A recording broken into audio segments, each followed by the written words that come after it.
mother and grandfather and family of these two boys. There's nothing I can do to ease your pain or make this any better for you. Nothing I can do.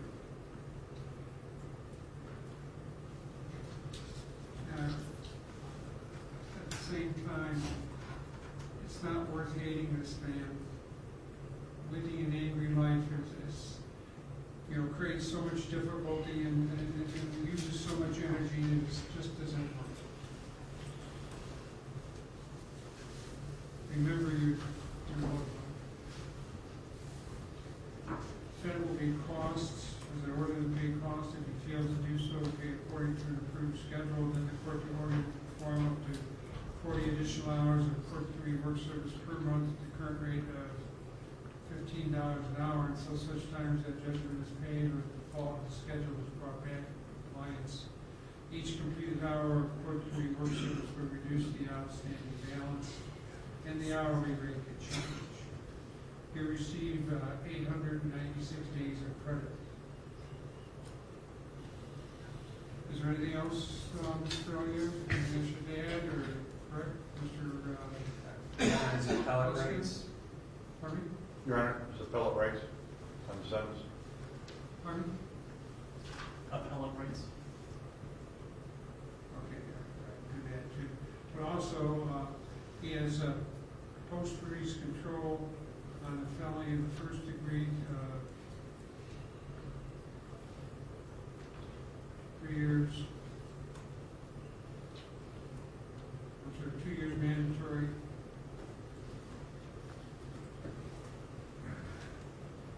Up to 5.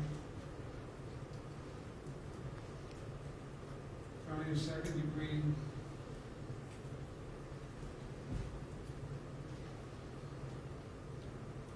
months, up to 3 years.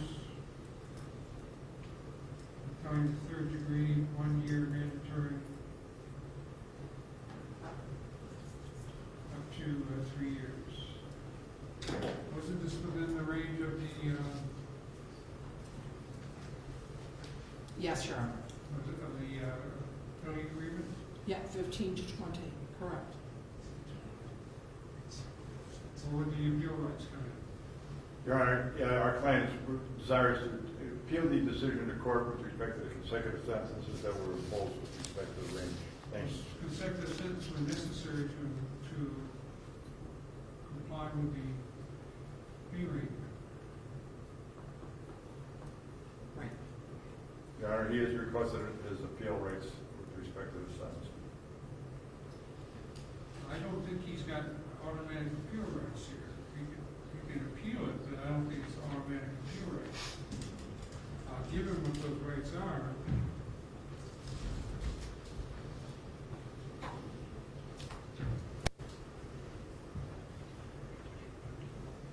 He can seek leave to appeal, if he's unable to pay the cost of an appeal, the defendant has the right to appeal without payment. If unable to obtain counsel be appointed without cost. If unable to pay the document cost of an appeal, the same will be provided without cost. As the defendant has a right to have a notice of appeal timely favored filed on his behalf, and upon the defendant's request, the court shall appoint counsel for the purposes of the appeal. Now, again, this is what the court sentence complies with the plea arrangement. And that plea arrangement, impliedly waived appeal, so the court can impose a sentence within the ranges of the appeal or the plea arrangement. Your Honor, just only our client has requested an appellate counsel in this matter for purposes of sentencing. Thank you.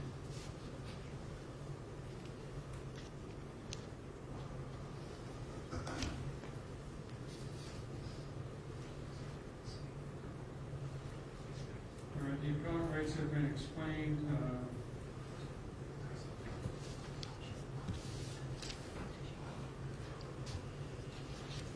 Court will appoint Andrew Basis.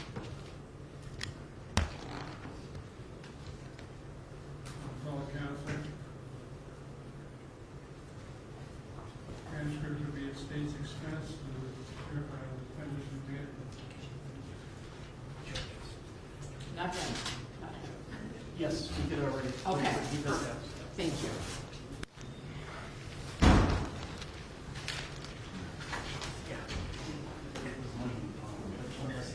Okay.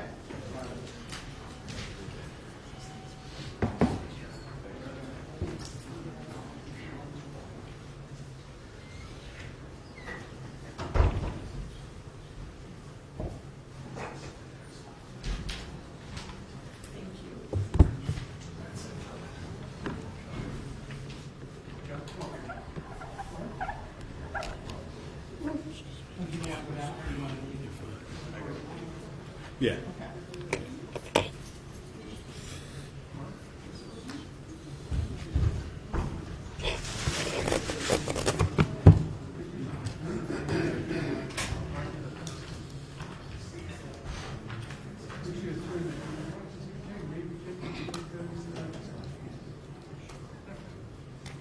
Fernando, you want to do the podium? Yes, if that's okay.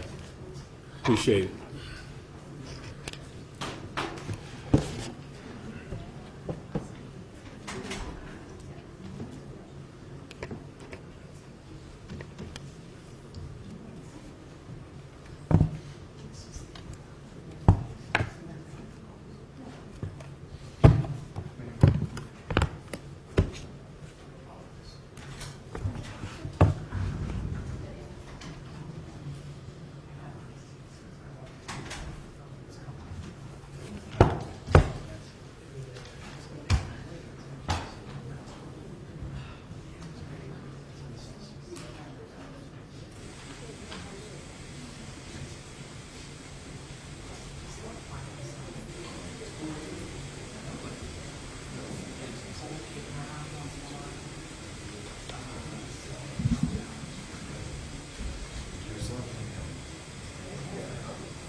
She's going to be up here. She might be a car. I'm not John Lawson.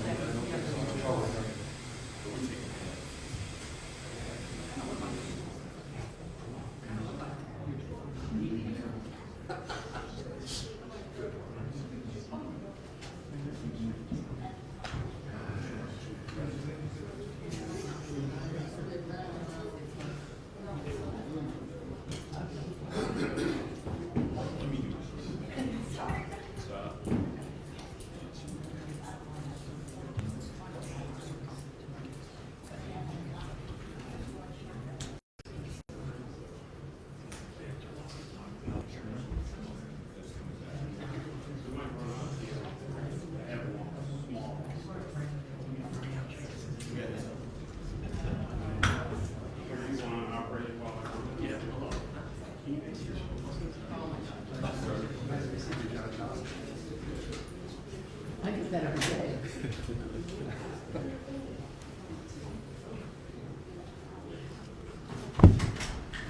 Are you gonna stay at the podium now? I am. Okay. Yeah.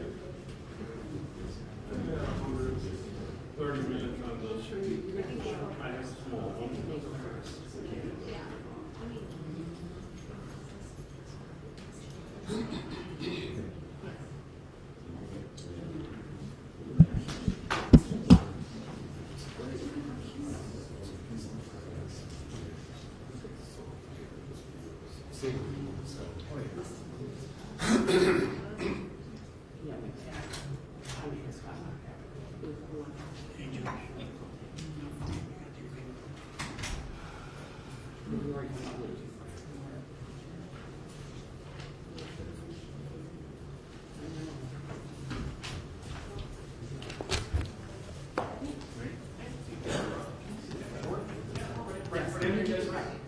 We are. I think they're going to have their folks come back up and speak.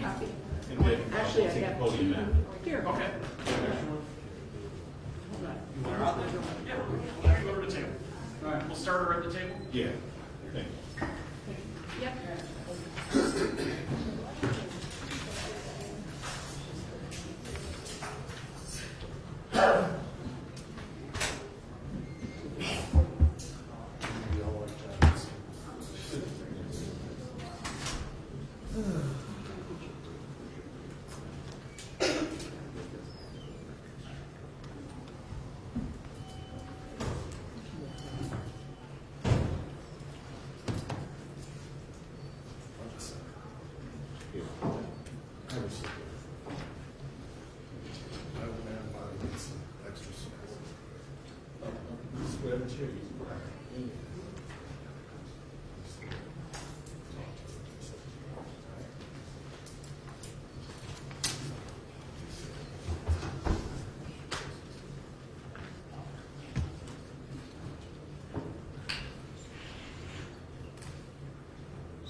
We're now with the case of the State of Ohio versus Denisha Anderson. This is case number 670428. We're here on a sentencing hearing. On a previous day in court, the defendant pled guilty to murder in violation of revised code section 2903.02B.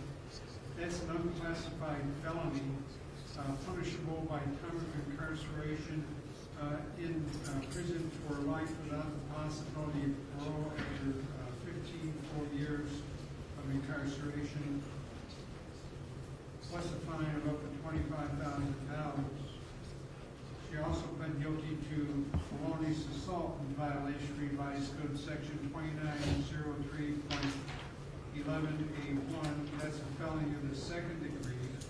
It's punishable by time of incarceration in prison in annual increments of between 2 and 8 years inclusive, which will be referred to as the minimum term, plus a fine of up to $15,000.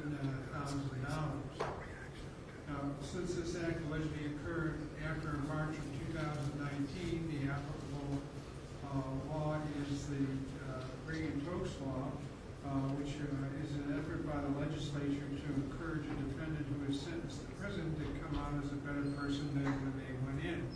And the way they do that is they hold over the head of the defendant an extended term, which is 1/2 of any minimum term that the court imposes of between 2 and 8 years.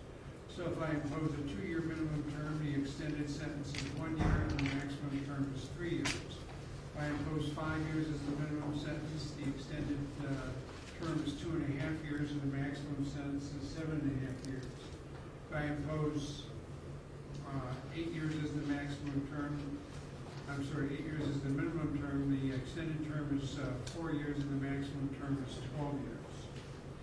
Since this is an effort to get somebody to become a better person than when they went into prison, if that person in fact does so, it complies with the expectations of the Department of Corrections, then there's no need to impose that extended sentence.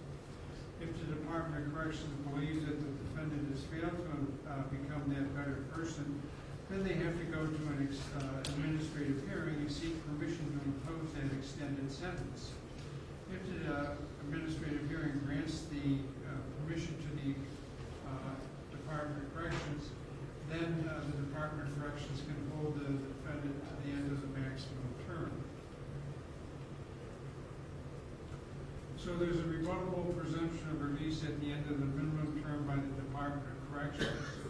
The Department of Corrections is authorized to continue the incarceration to the end of the maximum term if the presumption is rebutted in an administrative hearing. The Department of Corrections set rules and criteria for it to rebut the presumption of release as to a specific determination as to the defendant's conduct. Now, there's another provision that affects the defendants on a Reagan-Tokes law, and that is the Department of Corrections may request a concurrent reduction of minimum prison term credit if it chooses to do so of between 5 to 15% of the minimum term for exceptional conduct or adjustment to prison. If requested, it is presumed that the credit will be given unless the trial court overrules the Department of Corrections and denies the credit. So this applies to the 2 to 8 years, not the extended sentences, and it could lead to a substantial reduction in the minimum term if you get the 15% reduction. And again, the Department of Corrections can grant that reduction subject only to the trial court saying, no, you can't do that.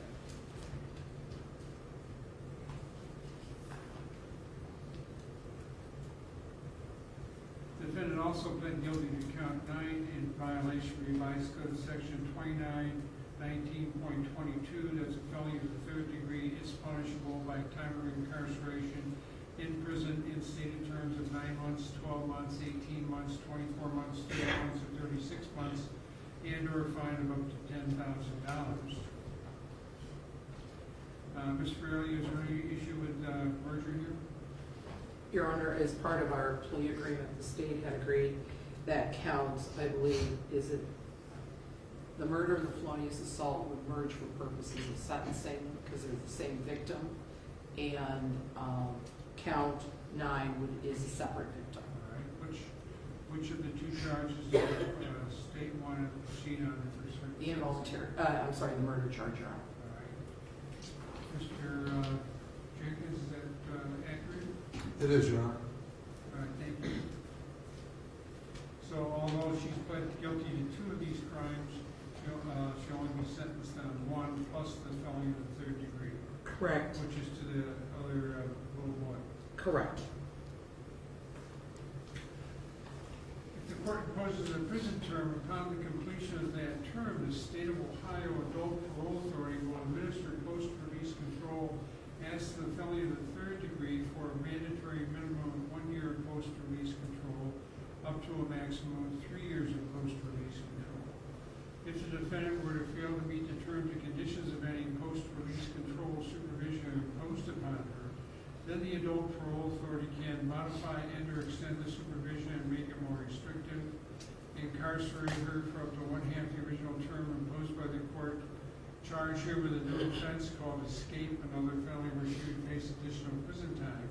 And if she were to commit a new crime while under the post-release control, she could face the maximum penalties under the law for the period, plus a prison term with a greater of 1 year or the remaining time on the post-release control, which must run consecutive to any new time that she receives. The murder count 3, is subject to old-style parole and not post-release control.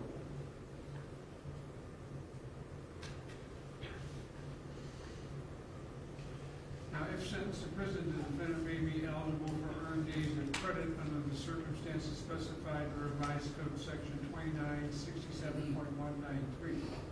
To earn the credit, it's not automatic. She may only do so by productive participation in educational, vocational, or substance abuse treatment programs, or prison industrial employment for up to 8% of the stated term. Prior to coming out of the bench today, I had the opportunity to review the entire case file, the pre-sentence investigation report, the state sentencing memorandum,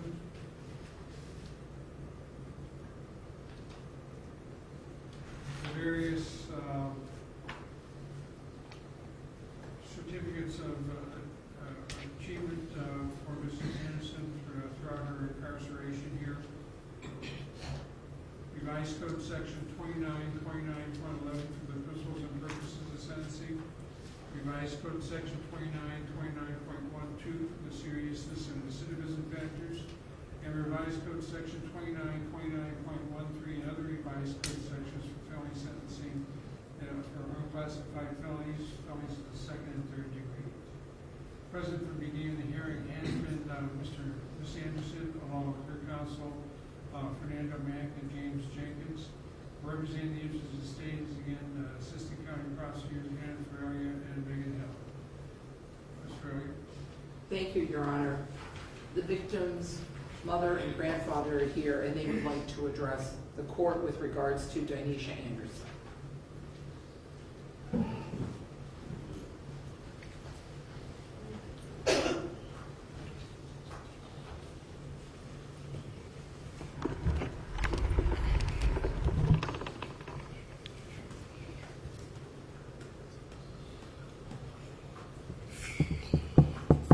Please state your name for the record. Isani Wadu.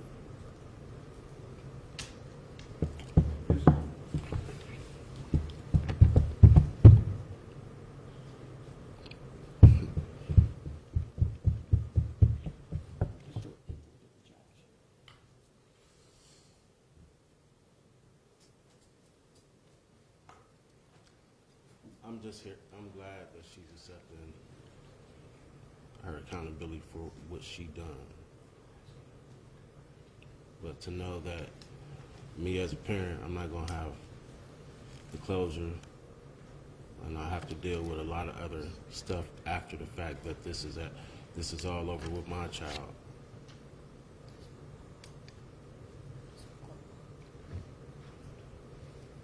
As far as this being real, a traumatic incident, a death, I don't know. Just got to figure out how to keep going. And me being part of this whole situation, as far as Miss Anderson knows, from the beginning of his life, he was premature. For 40 days, I stayed in the hospital with him while he fought for his life, working third shift.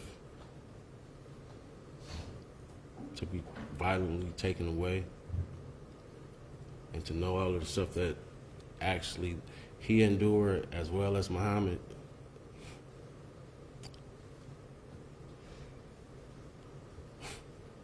I mean, I stay busy. I mean, there's nothing I can really say because she know. But to watch and keep on seeing pictures on my phone that pops up of him, it's never gonna go away.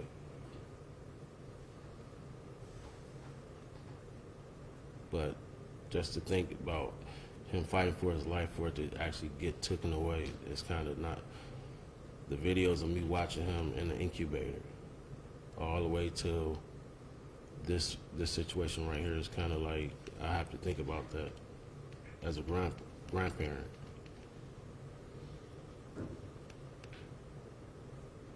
I've got nothing else to say.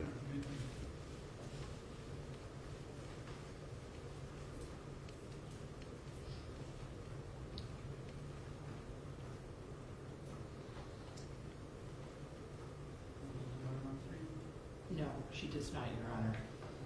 At this time, Your Honor, there was a letter written by Becca Johnson from the foster family that wrote a letter on behalf of her and Mohammed, and she writes, "Children are innocent, and innocents do not deserve to be abused. No one deserves to be abused, especially not my brothers. Musiah, or Moose, as we called him, was my appendage. Everything I did, he was right there with me until he wasn't. When the boys started having to go to their aunt's house, they came back different, more volatile and angry, which I know sounds weird for kids, not even in school, but it is true. Moose was changed. Then they were taken away. I was devastated. We all were devastated. But you know, at least they were safe. When my mom got the call in May, I immediately knew something was wrong. I could hear her sobs from the bedroom. Eventually she walked out and told us. I cried. I couldn't believe it. My little brother, who was first taken from us, was now killed by his own aunt, and Bear Muhammad was in the hospital. I remember shaking and crying so hard in my grandparents' arms. Time has somewhat healed the wound, but it'll never close. Having Bear back helped in many ways you can't imagine. But hearing him talk about his brother, or those first few nights when he was looking out the window for the ambulance to bring his brother back, was absolutely heart-wrenching. Some nights as I try to sleep, I just lay in bed and cry because it hits me that my brother is gone. I didn't think I'd have the courage to write this letter, but tonight was one of those nights. It hit me hard. So here we are with this piece of scrap paper, looking back at old pictures of two boys when they were laughing and all dressed up to go play in the snow, is just so bittersweet. I look at them and long for the days when he was here. Whenever there is a butterfly flitting around our backyard, my mom always says, "There's Moose." One time in particular, there was a butterfly that would not leave me alone. Finally, I held up my hand for it to land on it. It went right to my hand and stayed there for a few minutes and just looked at me. I don't know if that was really him or just a sign, but I will always remember it. Losing a brother was hard enough for me. I cannot imagine how hard it was for my mom to lose a son or a grandchild or a nephew or even a cousin. Because of this, I refuse to ever travel to Cleveland simply for Moose and Bear. I do not know if this is what my mom meant by write a letter for your brother, or if it's just the late night ramblings of a 14-year-old. But I hope that it does do some good one way or another. I shall always and forever love and remember Moose. Thank you for reading this, Becca Johnson. Your Honor, with regards to the injuries that Mosiah suffered, Dr. Philo in his autopsy said that the manner of death was homicide. He noted that this child died as a result of several lethal force injuries. Specifically, Mosiah suffered from a skull fracture in the right temporal region, 2 subdural hematomas, 1 on each side of his head, and a lacerated liver. Additionally, he sustained several broken ribs. Dr. Philo noted that Mosiah's body, there were hundreds or more scars, marks, abrasions, bruises, or other injuries. Dr. Philo indicated that tumbling down a flight of stairs would not have caused the lethal injuries. Dr. Philo indicated that the liver laceration was the oldest injury and likely occurred within a week of Mosiah's death, perhaps even being inflicted a day or two to his death. Dr. Philo indicated that the lacerated liver was bleeding internally. Left untreated, that would have been a lethal injury in and of itself. Dr. Philo noted that the subdural hematomas occurred very close in time to Mosiah's death. Additionally, the fractured ribs were fresh injuries. Dr. Philo posited that the skull fracture was likely the cause of being struck by a fist, that the cause of his other lethal injuries could have been the result of Mosiah being pounded on or stomped on. Dr. Philo noted that other significant number of marks and scars and bruises were distinctive patterns. He noted that they were circular patterns, square pattern injuries, and injuries that had a loop appearance. This little boy, Your Honor, suffered great injuries and ultimately paid with his life, paid for his death by those injuries that the state is alleging that this defendant participated in. She is his blood aunt. She was given care and custody because they try to reunify children with their relatives. She had 2 daughters that were, one was present when EMS and the police came. One was not. She was at school. They are otherwise healthy, and God bless them. But for what Mrs. Anderson did to these 2 kids is absolutely and utterly despicable. We have made these photographs, State's Exhibit 1, how the child looked when the police arrived in EMS. State's Exhibit 2 is how Mohammed looked. State's Exhibit 3 is how he looks now after being fed and clothed and loved. And then I have 9 autopsy pictures, Your Honor, that I want this court to consider. It is not to impassion or inflame, as the defense always says, but the judges have to, when there's not a trial, have to be given the opportunity to see what the evidence would have been at trial. And the, Are these the same photos that were shown during Mr. Hall's? yes, and I will show them I to, don't need to see them. okay, I will show them to, We've seen them, Judge. We're good. well, maybe your client would like to see them. I don't think I think we indicated that we're not. Mr. Allen, Okay. address the court. All right.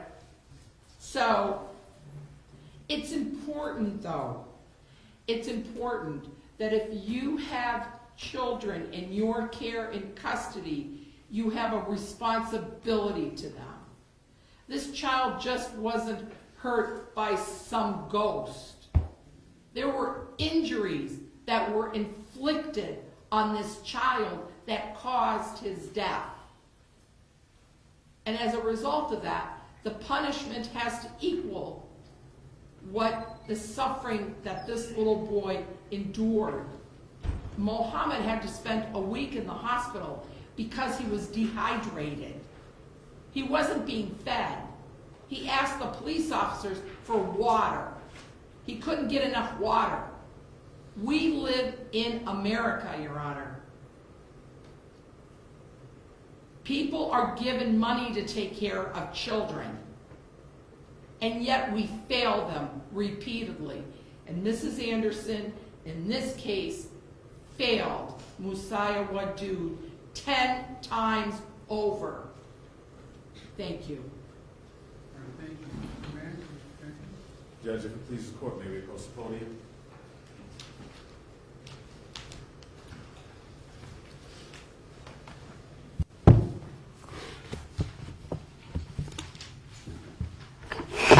Uh-oh. Sorry, guys. Thank you, Jim.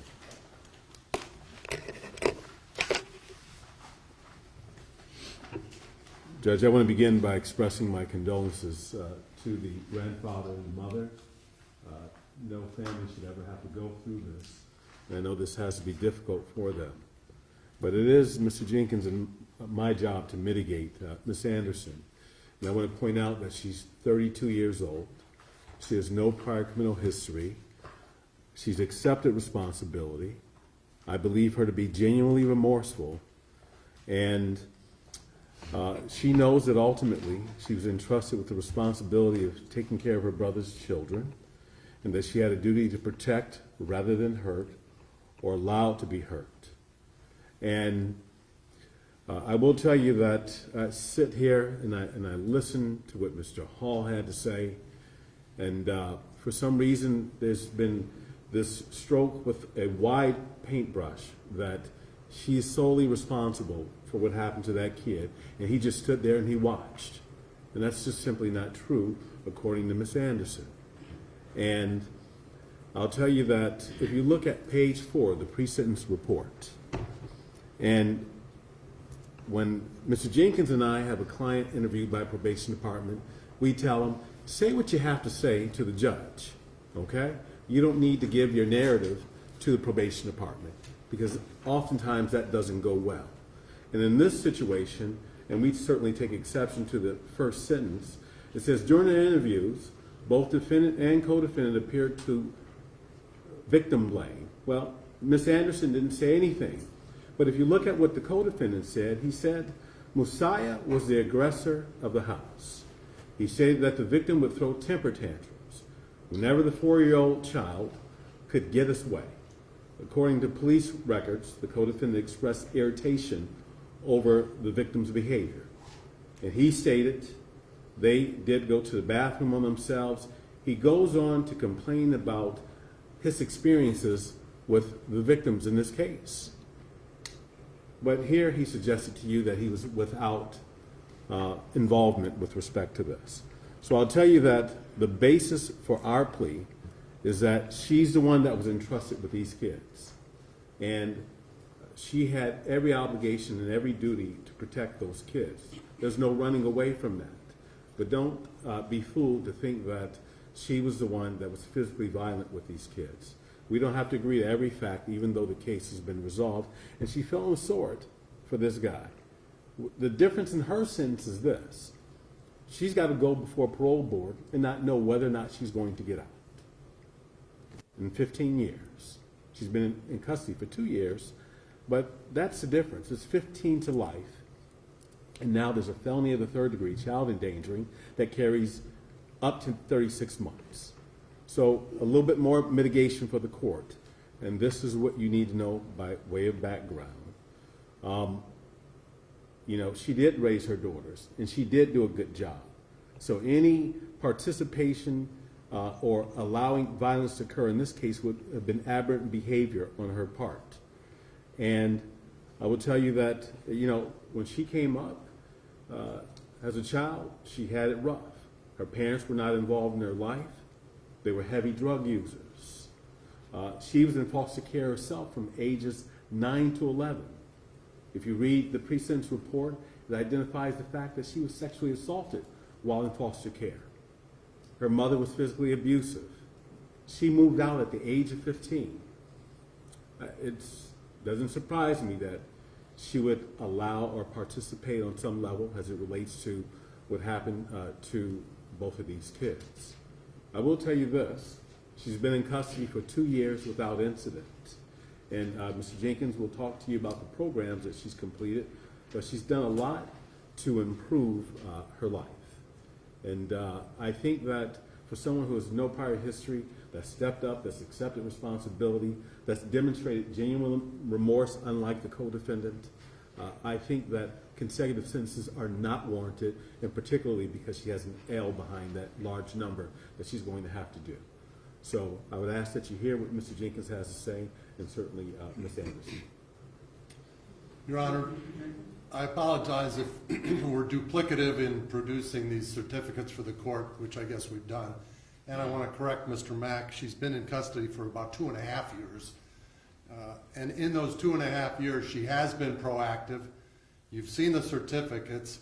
She's made every effort to improve her status, her mental and emotional health, and as Mr. Max also indicated, she has accepted responsibility. I know she's remorseful for what occurred, and I trust the court will make a judicious decision on the sentence. Thank you.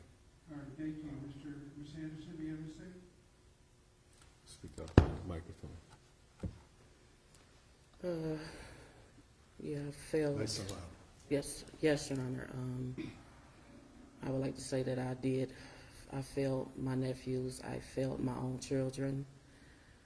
I let stress and depression, alcohol, anger get the best of me. I am truly a good mother. I love my nephews. I will always love my nephews. I love my children. The things that happened that day, I can't compare to tell you how remorseful I am. I'm hurt. I'm going to be away from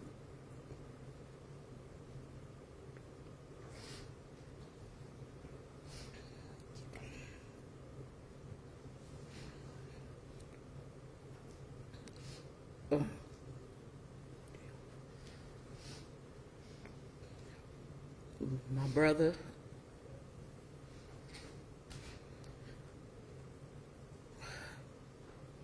He gonna never claim me no more. My family, I don't know how they feel. I failed my nephews, and I regret it. I'm very remorseful. I admit all my wrongdoing on my behalf. I failed my babies. I never wanted them to grow up without me, ever. I let down my in-law. I let down her father as well. I'm very remorseful to how they feel. I understand how they feel. I sympathize with them. This ain't me. I would have never imagined me being here for nothing like this, let alone my own family.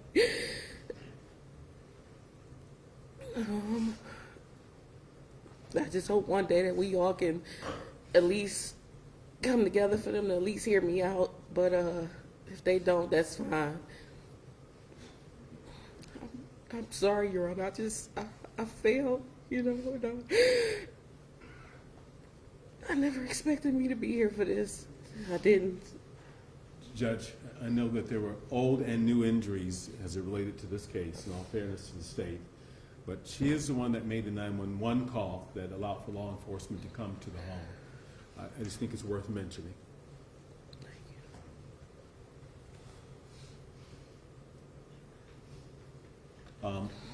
Her grandmother wishes to be heard if it pleases the court.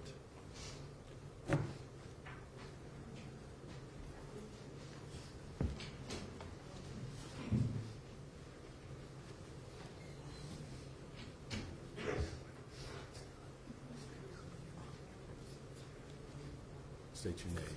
My name's Gwendolyn Anderson, and I am glad to meet you, Judge, but I am so disgusted with my granddaughter. I didn't ever know that she had that in her.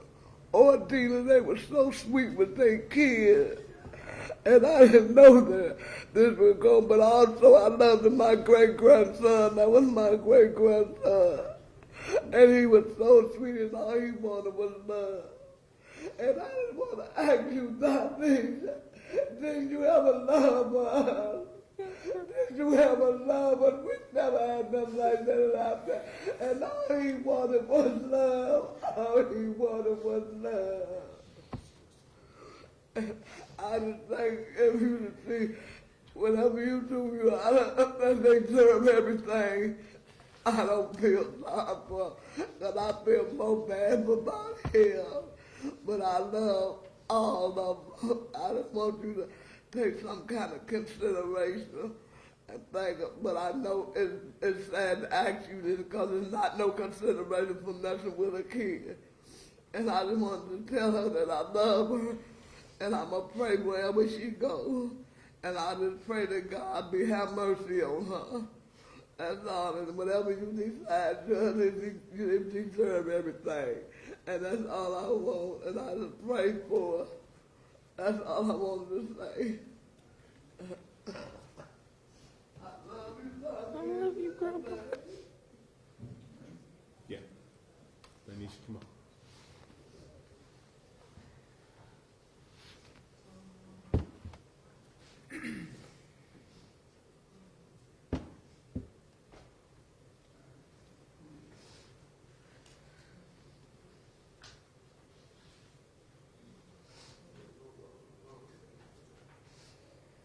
A 5 or 6-year-old little boy is never responsible for adult problems. You know, never responsible for, you know, your alcohol abuse, your anger management problems, or anything else. You know, he's being a little boy. And, you know, I've seen pictures and he's a gorgeous little boy.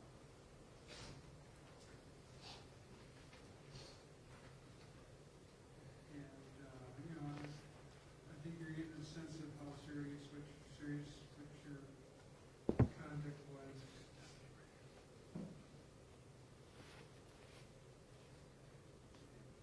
Counts 3 and 4 merge, and the state elects to proceed as to count 3 for sentencing. Count 3 is an unclassified felony. She's sentenced to life without the possibility. Babe, step out. That's a mandatory sentence. They have no choice. It's, They have no choice in that. It's a mandatory sentence. It's what the state prescribes. it's not. Life without the possibility of parole until after 15 full years. Is to count 9, 36 years to run consecutive to count 3. The court finds Your Honor, that- I think you said 36 years. No, 36 months. Thank you.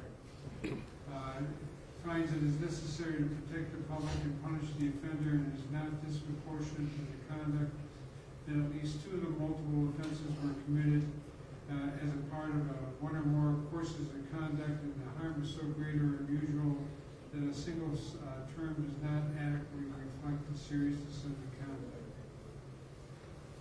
So it's 18 years before the possibility of parole and a life sentence. For post-release control on count 9 is 1 year mandatory up to 3 years of post-release control. Count 3 is subject to traditional parole. She'll also pay costs, as I ordered her to pay costs. If she fails to do so, it'll be according to the approved schedule. Then the court could order her to perform up to 40 additional hours of court community work service per month at the current rate of $15 an hour until such time as that judgment is paid or the default of the schedule is brought back into compliance. Each completed hour of court community work service will reduce the outstanding balance, and the hourly rate could change. And also by her plea, she is a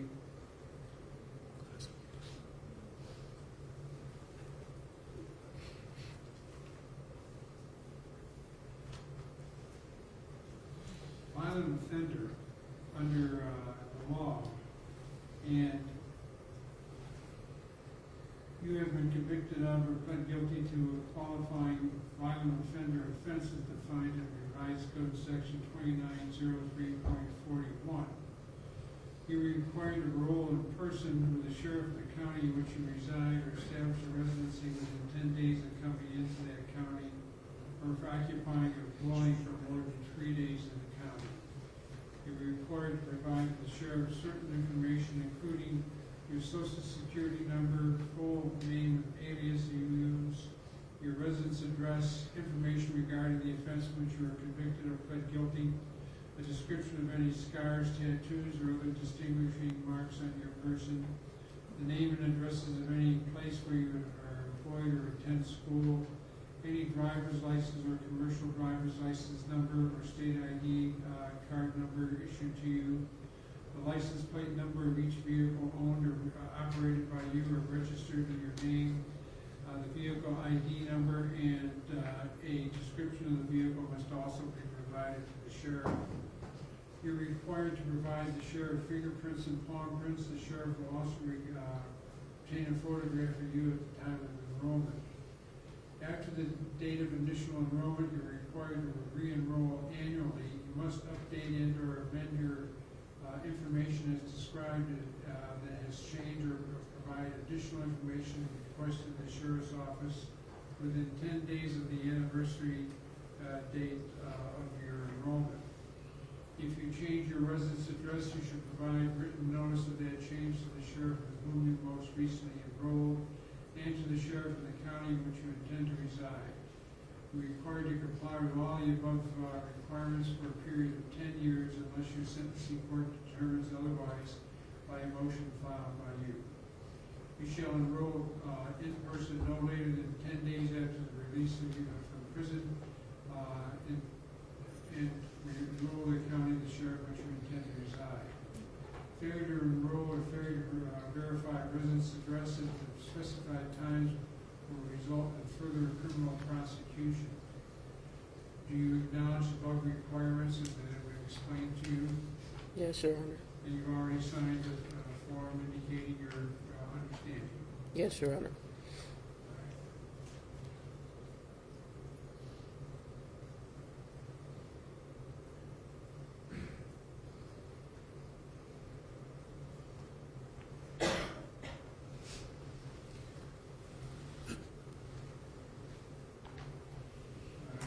Anything further?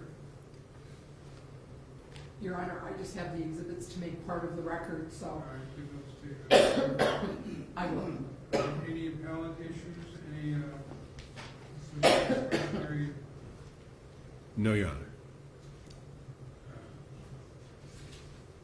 she's remanded. We'll talk to you in 1 sec.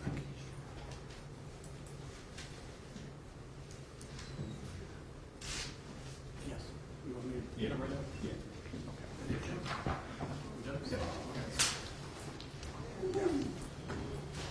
I'll be right there.